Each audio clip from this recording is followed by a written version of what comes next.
Hi friends, welcome back to Arsikere ಅವರ YouTube channel. Last week ಬೆಂಗಳೂರಲ್ಲಿ heavy ಮಳೆ ಬಂದಾಗ ಎಲ್ರಿಗೂ ಗೊತ್ತಿತ್ತು ಬೈಕ್ ಟ್ಯಾಕ್ಸಿ ಮಾಡೋಕ್ಕಾಗಿಲ್ಲ. ಆಟೋದವ್ರು ಯಾರೋ ಒಬ್ಬ ಅಂತ ಟೈಮಲ್ಲಿ ಒಂದು ವಿಡಿಯೋ ಮಾಡಿ ಹಾಕಿದ್ದ. ಬೈಕ್ ಟ್ಯಾಕ್ಸಿ ರೈಡರ್ಸ್ ಎಲ್ಲರಪ್ಪ, ದಮ್ಮು ತಾಕತ್ತು ಮೀಟ್ರ್ ಬೇಕು ಇಂಥ ಮನೇಲಿ ಡ್ಯೂಟಿ ಮಾಡೋಕ್ಕೆ, ಬರ್ರಪ್ಪ ರೋಡಿಗೆ ಇಳೀರಿ ಅಂತ ಮಾತಾಡಿದ್ರು. ಅದ್ರ ಬಗ್ಗೆ ನಾವು ಒಂದು ವಿಡಿಯೋ ಮಾಡಿ ಟಕ್ಕರ್ ಕೊಟ್ಟಿದ್ದು ಅಲ್ವಾ. ಅದೇ ಒಂದು ವಿಡಿಯೋ ತಗೊಂಡು ಇವತ್ತು ಇನ್ನೊಬ್ಬ ಆಟೋ ಡ್ರೈವರ್ಸು ನನ್ನ ಬಗ್ಗೆ ಸ್ವಲ್ಪ ಕೆಟ್ಟದಾಗಿ ಮಾತಾಡಿದ್ದಾರೆ. ಬನ್ನಿ, ಅವ್ರ ಹೆಸರು ಹೇಳಲ್ಲ, ಏನಂತ ನಾನು ಏನೇನು ಮಾತಾಡಿದ್ರು ಅಂತ ಕಂಪ್ಲೀಟಾಗಿ ಹೇಳ್ತೀನಿ ಈ ವಿಡಿಯೋದಲ್ಲಿ.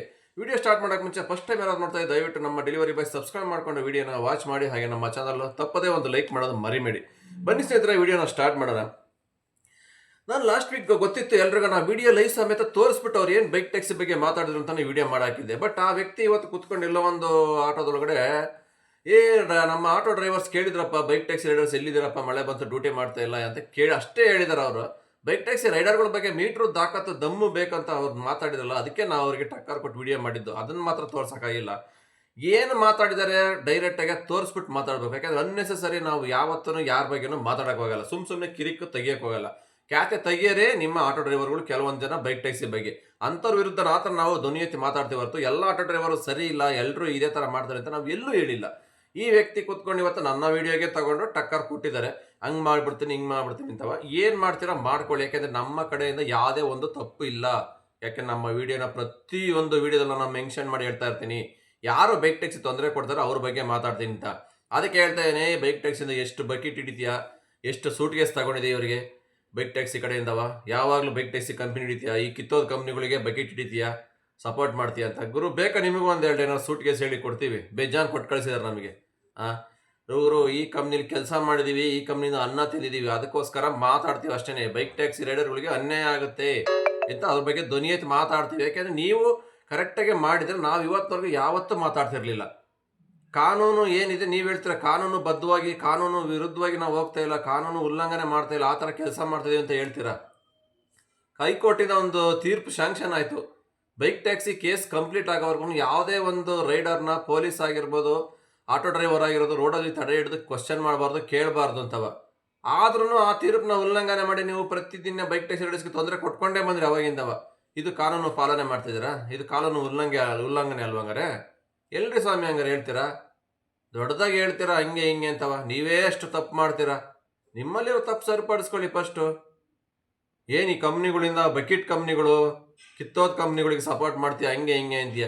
ಗುರು, ಇದೇ ಕಂಪ್ನಿ ನಂಬ್ಕೊಂಡು ನಿಮ್ಮ ಲಕ್ಷಾಂತರ ಜನ ಆಟೋ ಡ್ರೈವರ್ಸ್ ಕೆಲಸ ಮಾಡ್ತಿದ್ದಾರೆ ಇವತ್ತು ಈ ಕಂಪ್ನಿಗಳಲ್ಲೇ. ಇದರಿಂದನೇ ಅನ್ನ ತಿಂತಿದ್ದೀರಾ ನಿಮ್ಮ ಆಟೋ ಡ್ರೈವರ್ಸ್ಗಳು. ಅದೇ ಕಂಪ್ನಿಗಳ ವಿರುದ್ಧ ತಿರುಗಿ ಬೀಳ್ತೀರಾ ನೀವು.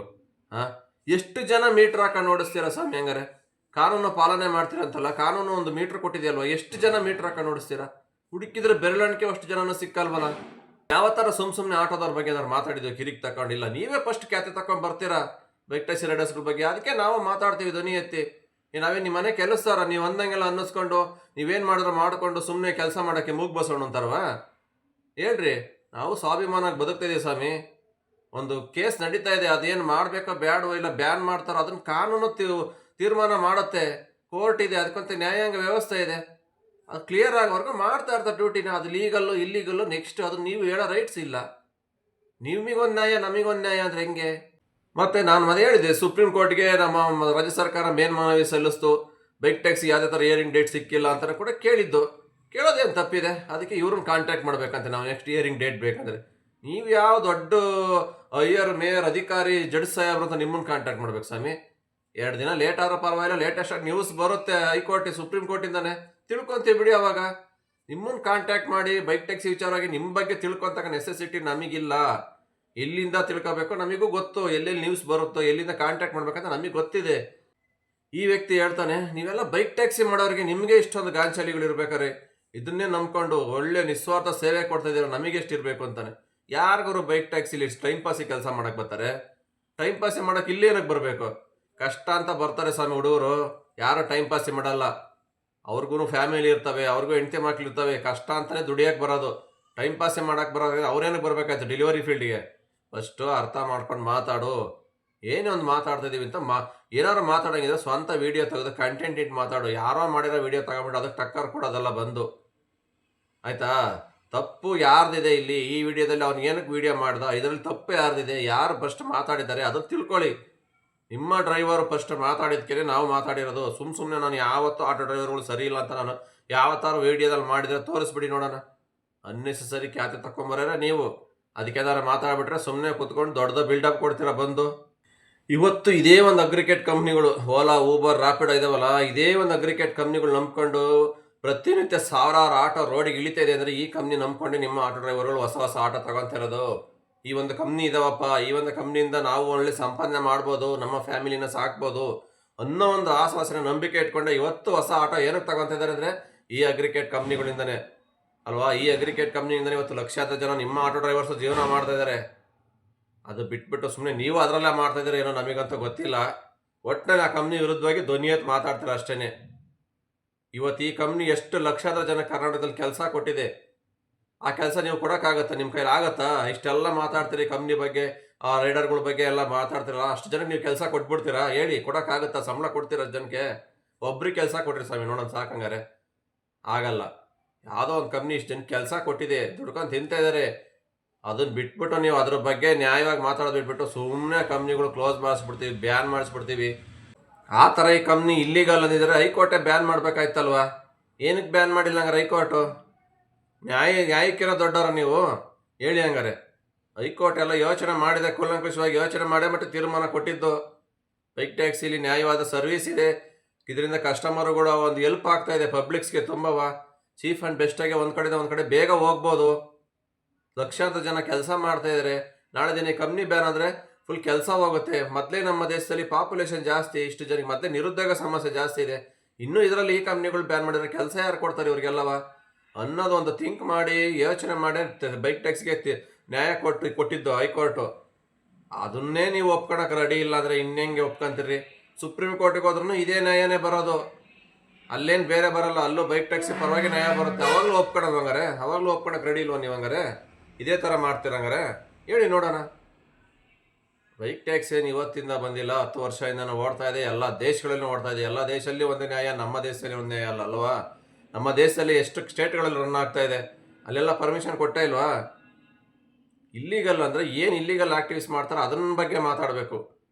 ಇಲ್ಲಿಗಲ್ ಏನು ಕಳ್ತನ ಮಾಡ್ತಾರಾ, ಕೊಲೆ ಮಾಡ್ತಾರಾ, ದರೋಡೆ ಮಾಡಿದಾರಾ ರೈಡರ್ಗಳೇನು? ಇಲ್ಲ ತಾನೆ, ನ್ಯಾಯವಾಗಿ ಸಂಪಾದನೆ ಮಾಡ್ಕೊಂಡು ತಿಂತೇ ಇರ್ತಾನೆ. ಅದೇ ಹೆಂಗ್ರಿ ಇಲ್ಲಿಗಲ್ ಅಂತ ಹೇಳ್ತೀರ ನೀವು ಹಂಗಾರೆ? ಇಲ್ಲಿಗಲ್ ಆಗಿದ್ರೆ ಕೋರ್ಟ್ ಪರ್ಮಿಷನ್ ಕೊಟ್ಬಿಡೋದ ಇಲ್ಲಿಗಲ್ ಕೆಲಸಕ್ಕೆ? ಹೇಳಿ ಹೋಗಲಿ, ಇದಕ್ಕೆ ಆನ್ಸರ್ ಮಾಡಿ. ಇವಕ್ಕೆಲ್ಲ ಆನ್ಸರ್ ಮಾಡೋಕ್ಕಾಗಲ್ಲ ನಿಮ್ಮ ಕೈಲಿ. ಒಟ್ಟಿನಲ್ಲಿ ಬೈಕ್ ಟ್ಯಾಕ್ಸಿ ಮಾಡೋಂಗಿಲ್ಲ. ಇವರಿಂದ ನಮಗೆ ತೊಂದರೆ ಆಗ್ತದೆ, ನಮಗೆ ಆರ್ಡ್ರ್ ಬರ್ತಾ ಇಲ್ಲ, ನಮಗೆ ಬಿಸ್ನೆಸ್ ಇಲ್ಲ, ಅಷ್ಟೇ ನಿಮ್ಮ ಮೈಂಡ್ ಸೆಟ್ ಬಂದಿರೋದು. ಇದನ್ನು ಬ್ಯಾನ್ ಮಾಡಿಸ್ಬಿಟ್ರೆ ಒಳ್ಳೆ ಬಾಡಿಗೆ ಬರುತ್ತೆ, ಒಳ್ಳೆ ಸಂಪಾದನೆ ಮಾಡ್ಬೋದು ನಾವು. ಈ ಒಂದು ಮೈಂಡ್ ಸೆಟ್ ಇಟ್ಕೊಂಡು ಕಾನ್ಸೆಪ್ಟ್ ಮೇಲೆ ನೀವು ಪದೇ ಪದೇ ಮಾತಾಡ್ತಿರೋ ಧ್ವನಿ ಎತ್ತಿ. ಕೇಳೋಂಗಿತ್ತು ಎಲ್ಲಿ ಬೇಕೋ ಅಲ್ಲಿ ಕೇಳಬೇಕು. ಕಂಪ್ನಿ ಕ್ಲೋಸ್ ಮಾಡಿಸ್ಬೇಕು, ಅವಾಗ ಕಂಪ್ನಿ ಮುಂದೆ ಸ್ಟ್ರೈಕ್ ಮಾಡಿ ಅಲ್ಲಿ ಕೇಳಿ. ಅದು ಬಿಟ್ಬಿಟ್ಟು ರೋಡಲ್ಲೆಲ್ಲ ಬೈಕ್ ಟ್ಯಾಕ್ಸಿಯವ್ರಿಗೆ ಕೇಳೋದು, ಅವ್ರ ಬಗ್ಗೆ ಮಾತಾಡೋದು, ಇದೆ. ನೀವೇನೇ ಮಾಡಿದ್ರು ನಿಮಗೆ ಬಗ್ಗೆ ಏನು ಮಾತಾಡೋಂಗಿಲ್ಲ. ನೀವು ಮಾಡಿದ್ದೆಲ್ಲ ರೈಟು, ಹಂಗಾದ್ರೆ ಮಾತ್ರ ನೀವು ಸರಿ. ಬೈಕ್ ಟ್ಯಾಕ್ಸಿ ರೈಡರ್ ಸರಿಯಪ್ಪ. ಅವ್ರು ಬೈದರೆ ಬೈಸ್ಕೋಬೇಕು, ನಾವೇನೇ ಮಾತಾಡಿದ್ರು ಕೇಳಬೇಕು. ನಿಮ್ಮ ವಿರುದ್ಧವಾಗಿ ಯಾರು ಮಾತಾಡ್ಬಿಟ್ರೆ ನೀವು ಸರಿ ಇಲ್ಲ. ಬೈಕ್ ಟ್ಯಾಕ್ಸಿ ಬಕೆಟ್ ಹಿಡಿತಾನೆ, ಎಷ್ಟು ಸೂಟ್ಗೇಸ್ ತಗೊಂಡಾನೆ, ಹಂಗಂತಾನೆ ಹಿಂಗಂತಾನೆ ಆಟೋ ಡ್ರೈವರ್ಸ್ಗಳ ಬಗ್ಗೆ. ಯಾವ ವಿಡಿಯೋದಲ್ಲಿ ಅಂದಿದ್ದೀನಿ ತೋರಿಸಿ ಸ್ವಾಮಿ.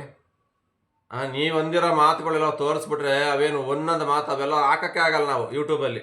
ಆ ಥರ ಲ್ಯಾಂಗ್ವೇಜ್ ಯೂಸ್ ಮಾಡ್ತೀರ ನೀವು. ಮಾತಾಡ್ತಿರಲ್ಲ ಲ್ಯಾಂಗ್ವೇಜು, ನಾವು ಯೂಟ್ಯೂಬಲ್ಲಿ ವೀಡಿಯೋನೇ ಹಾಕೋಕ್ಕಾಗಲ್ಲ, ಅಷ್ಟು ವರ್ಸ್ಟ್ ಲ್ಯಾಂಗ್ವೇಜ್ ಮಾತಾಡ್ತೀರ. ಅವೆಲ್ಲ ನೋಡಿಬಿಟ್ರೆ ಇನ್ನೂ ಎಷ್ಟು ಎಲ್ಲ ನೋಡಿಬಿಟ್ಟಿದ್ದಾರೆ ಪಬ್ಲಿಕ್ಸು. ಆ ಥರ ಏನಾದ್ರು ನಾವು ಮಾತಾಡಿದ್ದೇವೆ ನಿಮ್ಮ ಬಗ್ಗೆ ಇವತ್ತಿನವರೆಗೂ? ಫಸ್ಟು ನೀವು ಸರಿ ಹೋಗ್ಬೇಕು. ನಾನು ಎಲ್ಲ ವಿಡಿಯೋದಲ್ಲೂ ಅದೇ ಹೇಳ್ತಾ ಇರ್ತೀನಿ, ನೀವು ಸರಿ ಹೋಗಂಟ ಈ ಪ್ರಾಬ್ಲಮ್ಮೇ ಸಾಲ್ವ್ ಆಗಲ್ಲ. ಇದು ಎಲ್ಲಿಗೆ ಹೋದ್ರೂ ಅಷ್ಟೇ. ಇದು ಇನ್ನು 10 ಅಲ್ಲ 100 ವರ್ಷ ಹೋದರೂ ಈ ಪ್ರಾಬ್ಲಮ್ ಸಾಲ್ವ್ ಆಗಲ್ಲ. ಇದು ನಿಮ್ಮಲ್ಲಿರ್ತಕ್ಕಂಥ ಬದಲಾವಣೆ ಆಗಬೇಕು. ನೀವು ಅಲ್ಲಿ ಗಂಟನೇ ಇದೇ ಪ್ರಾಬ್ಲಮ್ ಕಂಟಿನ್ಯೂ ಆಗ್ತಾನೆ ಇರುತ್ತೆ. ಅನ್ನೆಸೆಸರಿ ಬೈಕ್ ಟ್ಯಾಕ್ಸಿ ರೈಡರ್ಸ್ಗಳ ಬಗ್ಗೆ ನೀವು ಕಿರಿಕ್ ಮಾಡೋದು ಬಿಡಿ, ನಾವು ಮಾತಾಡಲ್ಲ. ನೀವೇ ಫಸ್ಟ್ ಖ್ಯಾತಿ ತಗೊಂಡ್ಬರ್ತೀರ. ಅದಕ್ಕೆ ನಾವು ಆ ವಿಡಿಯೋಗೆ ಟಕ್ಕರ್ ಕೊಡ್ತೀವಿ. ಯಾಕೆಂದರೆ ನಾವೇನು ಫ್ರೀಯೇ ಇಲ್ಲ, ಬಿಟ್ಟು ಬಿದ್ದಿಲ್ಲ. ಯಾರ ಮನೆದೇನೋ ಅನ್ಯಾಯ ಮಾಡಿ ಕಳ್ತನ ಮಾಡಿ ತಿಂತಾ ಇಲ್ಲ, ನ್ಯಾಯವಾಗಿ ಸಂಪಾದನೆ ಮಾಡ್ಕೊಂಡು ತಿಂತಾ ಇದ್ದಾರೆ. ಅದಕ್ಕೆ ಮಾತಾಡ್ತೀವಿ. ನೀವೆಷ್ಟು ಸ್ವಾಭಿಮಾನ ಆಗಿದ್ದೀರಾ, ನಾವು ಅಷ್ಟೇ ಸ್ವಾಭಿಮಾನ ಆಗಿದ್ದೀವಿ. ನೀವು ಎಲ್ಲಿವರೆಗೂ ಇದೇ ಥರ ನಮ್ಮ ಬಗ್ಗೆ ಮಾತಾಡ್ತಿರೋ ವಿಡಿಯೋ ತೆಗೆದು ನಾವು ಮಾತಾಡ್ತೀವಿ. ಮತ್ತೇನೋ ಬೆದರಿಕೆ ಬೇರೆ ಆಗ್ತೀರಾ, ಈ ನಮ್ಮ ಸಂಘಟನೆಗಳಿಂದ ಹಂಗೆ ಮಾಡಿಬಿಡ್ತೀವಿ, ಹಿಂಗೆ ಮಾಡಿಬಿಡ್ತೀವಿ. ರಾಜ್ಯ ಸರ್ಕಾರನ ಎಳೆದಿದ್ದೀನಿ, ಸುಪ್ರೀಂ ಕೋರ್ಟ್ ಬಗ್ಗೆ ಮಾತಾಡಿದ್ದೀನಿ. ಏನ್ರಿ ಮಾತಾಡಿದಾರೆ ರೀ? ಪ್ರಜಾಪ್ರಭುತ್ವ ದ್ವೇಷ. ಎಲ್ರಿಗೂ ಮಾತಾಡೋಕ್ಕೆ ಸ್ವಾಭಿಮಾನ ಇದೆ, ಹಕ್ಕಿದೆ. ಕ್ವಶನ್ ಮಾಡಿ ಕೇಳೋಕ್ಕೆ ಎಲ್ರಿಗೂ ರೈಟ್ಸ್ ಇದೆ, ಕೇಳ್ತೀವಿ. ಹೌದು, ಬೈಕ್ ಟ್ಯಾಕ್ಸಿಗೆ ಪರ್ಮಿಷನ್ ಬಂದಿಲ್ಲ, ಯಾಕೆ ಕೊಡಲಿಲ್ಲ ನಮ್ಮ ರಾಜ್ಯ ಸರ್ಕಾರ ಪರ್ಮಿಷನ್ನು? ಹೈಕೋರ್ಟಿಂದ ಪರ್ಮಿಷನ್ ಕೊಟ್ಟರು ಪಾಲಿಸಿ ತರಲಿಲ್ಲ ನಮ್ಮ ರಾಜ್ಯ ಸರ್ಕಾರ, ಯಾಕೆ? ಹೌದು, ಕ್ವಶನ್ ಮಾಡಿ ಕೇಳೋ ರೈಟ್ಸ್ ಎಲ್ರಿಗೂ ಇದೆ, ಕೇಳ್ತೀವಿ. ಅದರಲ್ಲೇನಿದೆ ತಪ್ಪು? ನೀವು ಕೇಳಲ್ವಾ? ನೀವು ಕ್ವಶನ್ ಮಾಡಲ್ವಾ ರಾಜ್ಯ ಸರ್ಕಾರಕ್ಕೆ? ಎಷ್ಟು ಕೇಳ್ತೀರಾ? ಬೈಕ್ ಟ್ಯಾಕ್ಸಿ ಬ್ಯಾನ್ ಮಾಡೋಕ್ಕೆ ಯೋಗ್ಯತೆ ಇಲ್ಲ ನಿಮ್ಗೆ, ಈ ಥರ ಎಲ್ಲ ಮಾತಾಡಿದ್ದೀರಾ ರಾಜ್ಯ ಸರ್ಕಾರಕ್ಕೆ. ಅದೆಲ್ಲ ತಪ್ಪಲ್ವ ಹಂಗಾರೆ? ನೀವು ಮಾತ್ರ ಹೆಂಗೆ ಬೇಕಾದ್ರೆ ಮಾತಾಡ್ಬೋದು, ಯಾವ ಲ್ಯಾಂಗ್ವೇಜ್ ಆದ್ರೂ ಯೂಸ್ ಮಾಡ್ಬೋದು. ಅದೇ ನಾವೇನಾದ್ರು ಕ್ವಶನ್ ಮಾಡಿ ಕೇಳಿಬಿಟ್ರೆ, ಅಯ್ಯೋ ಹಂಗಂದ್ಬಿಟ್ಟ ಹಿಂಗಂದ್ಬಿಟ್ಟ, ಹಾಂ ಏನು ನಿಮ್ಮ ಮಾತುಗಳು? ನೀವು ಮಾಡಿರೋ ವಿಡಿಯೋ ಡೈರೆಕ್ಟ್ ನನಗೆ ಅಂತ ಗೊತ್ತು, ನೀವು ಹೆಸರು ತಗೊಂಡೇ ಇರ್ಬೋದು, ಆದರೆ ನಿಮಗೆ ಬಂದಿರೋ ಕಮೆಂಟ್ಸು, ನೀನು ಮಾತಾಡಿರೋ ಮಾತುಗಳು, ಯಾಕೆಂದ್ರೆ ನಾನು ಮಾಡಿರೋ ವಿಡಿಯೋನ ಕರೆಕ್ಟಾಗಿ ಪಿನ್ ಟು ಪಿನ್ ತಗೊಂಡೆ ನೀನು ಅದಕ್ಕೆ ಮಾತಾಡಿರೋದು, ಅಲ್ಲೇ 100% ಗೊತ್ತಾಗ್ತಾ ಇದೆ. ಅದಕ್ಕೋಸ್ಕರ ನಾನು ಈ ವಿಡಿಯೋ ಮಾಡಿದ್ದು. ಯಾಕೆಂದರೆ ನಮ್ಮದು ಯಾವ ಥರ ಬರುತ್ತೆ ವಿಡಿಯೋ ಅಂತ ನಮ್ಮ ಹುಡುಗರು ನೋಡ್ತಾರೆ, ಅವ್ರಿಗೂ ಗೊತ್ತಿದೆ ನ್ಯಾಯ ಎಲ್ಲಿದೆ ಅಂತವ. ಯಾಕೆಂದ್ರೆ ನಾವು ಜನಗಳೇನು ಕಣ್ಣು ಮುಚ್ಕೊಂಡು ಕೂತಿಲ್ಲ, ಇವತ್ತು ಪಬ್ಲಿಕ್ಸು ಸಾವಿರಾರು ಜನ ಇದ್ದಾರೆ, ಲಕ್ಷಾಂತರ ಜನ ನೋಡ್ತಾರೆ ಪ್ರತಿನಿತ್ಯವ. ಪಬ್ಲಿಕ್ಸ್ಗೆಲ್ಲ ಗೊತ್ತು ಯಾರು ಹೆಂಗೆ, ಯಾರು ಯಾವ ಥರ ಡ್ಯೂಟಿ ಮಾಡ್ತಾಯಿದ್ದಾರೆ, ಯಾರು ಪಬ್ಲಿಕ್ಸ್ಗೆ ಒಳ್ಳೆ ಸೇವೆ ಕೊಡ್ತಾ ಇದ್ದಾರೆ ಅಂತ ಲಕ್ಷಾಂತರ ಜನ ನೋಡ್ತಾನೆ ಇರ್ತಾರೆ, ಓಡಾಡ್ತಾನೆ ಇರ್ತಾರೆ ಟ್ರಾನ್ಸ್ಪೋರ್ಟ್ ವ್ಯವಸ್ಥೆಯಲ್ಲಿ. ಎಲ್ಲಿ ತಪ್ಪಾಗ್ತಾ ಇದೆ ಪ್ರತಿನಿತ್ಯ ಎಲ್ರಿಗೂ ಜನಕ್ಕೆ ಗೊತ್ತಾಗಿದೆ, ಯಾರು ಸರಿ ಇದ್ದಾರೆ ಯಾರು ಸರಿ ಇಲ್ಲ ಅನ್ನೋದು. ಅದ್ರ ಬಗ್ಗೆ ಮಾತಾಡಿ ಜನಕ್ಕೆ ಒಂದು ಅವೇರ್ನೆಸ್ ಮೂಡಿಸಿ, ಒಳ್ಳೆ ಡ್ಯೂಟಿ ಹೆಂಗೆ ಮಾಡಬೇಕು, ಯಾವ ಥರ ಸಂಪಾದನೆ ಮಾಡಬೇಕು ಅದ್ರ ಬಗ್ಗೆ ಹೇಳಿ. ಅದು ಬಿಟ್ಬಿಟ್ಟು ಯಾರ್ದೋ ಒಂದು ವಿಚಾರ ತಗೊಂಡು ಮ್ಯಾಟ್ರ್ ತಗೊಂಡು ಸುಮ್ಮನೆ ಅವ್ರ ಬಗ್ಗೆ ಕುತ್ಕೊಂಡು ಮಾತಾಡೋದಲ್ಲ. ಎಷ್ಟು ಹೇಳಿದ್ರು ಇದು ಸಾಲ್ವ್ ಆಗಲ್ಲ, ನೀವು ಸರಿ ಹೋಗಲ್ಲ, ಸುಮ್ಮನೆ ಮಾತಾಡಿ ನಮ್ಮ ಬಾಯಿ ನೋವಾಗಬೇಕಷ್ಟೇ. ಇಷ್ಟು ಹೇಳ್ತಾ ವಿಡಿಯೋ ಇಲ್ಲಿಗೆ ಮುಗಿಸ್ತಾ ಇದ್ದೀನಿ. ಮತ್ತೆ ಸಿಗ್ತೀನಿ ಮುಂದಿನ ವಿಡಿಯೋದಲ್ಲಿ. ಅಲ್ಲಿವರೆಗೂ take care, bye bye, have a nice day. ಜೈ ಹಿಂದ್, ಜೈ ಕರ್ನಾಟಕ ಮಾತೆ.